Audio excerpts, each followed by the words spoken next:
एक अधेड़ उम्र का राजा था जो हर वक्त परेशान रहता था। सब कुछ होते हुए भी राजा को दुख था, तो वो यह कि उसकी कोई संतान नहीं थी। राजा ने संतान प्राप्ति के लिए बड़े से बड़े विद्वान पंडित से लेकर ज्योतिषियों तक को दिखाया, पर सब ने राजा की कुंडली देखकर एक ही जवाब दिया कि महाराज, आपके भाग्य में संतान सुख नहीं है। अंततः राजा एक साधु के पास वन में चला जाता है और उनके पास रहकर जी जान से उनकी सेवा करने लग जाता है। ऐसे ही समय बीता गया। राजा को महात्मा जी की सेवा करते पूरे 12 साल हो गए। तब एक दिन साधु ने राजा से पूछा, वत्स, तुम्हें मेरी सेवा करते आज पूरे 12 साल हो गए। इन 12 सालों में ना कभी मैंने तुमसे तुम्हारे यहाँ आकर मेरी सेवा करने का उद्देश्य पूछा और ना ही कभी तुमने मुझसे कुछ मांगा। मैं तुम्हारी सेवा से बहुत प्रसन्न हूँ, मांगो जो भी मांगना चाहते हो। तब राजा ने हाथ जोड़ साधु महात्मा जी से कहा, महाराज, मुझे किसी चीज की कोई कमी नहीं है, बस कमी है तो एक संतान की। अगर आप मुझे कुछ देना ही चाहते हैं तो मुझे संतान प्राप्ति का आशीर्वाद दीजिए। तब साधु महाराज ने कुछ देर ध्यान लगाया और बोले, वत्स, तुम्हारे भाग्य में तो संतान सुख है ही नहीं,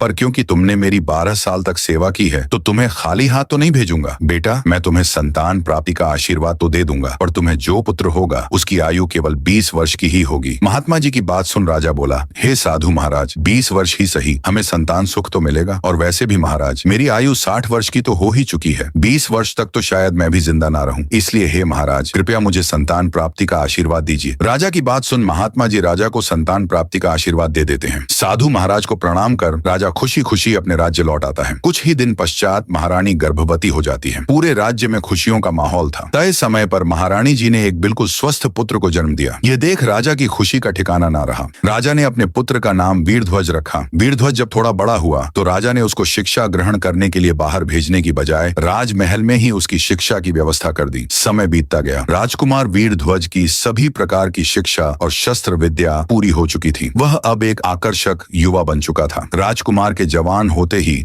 दूसरे राज्यों से उसके विवाह के प्रस्ताव आने लगे। राजा भी अपने पुत्र के लिए योग्य कन्या देखने लगे। वे साधु की बात को बिल्कुल भूल चुके थे कि उसके पुत्र की आयु तो सिर्फ 20 वर्ष ही है। पुत्र सुख मिलने के पश्चात राजा की सेहत भी एकदम ठीक ठाक थी। जब उसके पुत्र का 20वां साल लगा तब राजा को साधु की बात याद आई। बात याद आते ही राजा फिर चिंता में रहने लगा। जब रानी को राजा की चिंता का कारण पता चला तो वह भी चिंतित हो उठी। फिर कुछ सोचकर रानी बोली, महाराज, आपको फिर से उन्हीं महात्मा के पास जाना चाहिए। वह अवश्य ही इस समस्या का कुछ हल जरूर बताएंगे। राजा को रानी की बात बिल्कुल ठीक लगी। राजा तुरंत वन की ओर निकल पड़ता है। दोस्तों, इससे आगे का पार्ट देखने के लिए हमारे चैनल को जरूर सब्सक्राइब कर लें।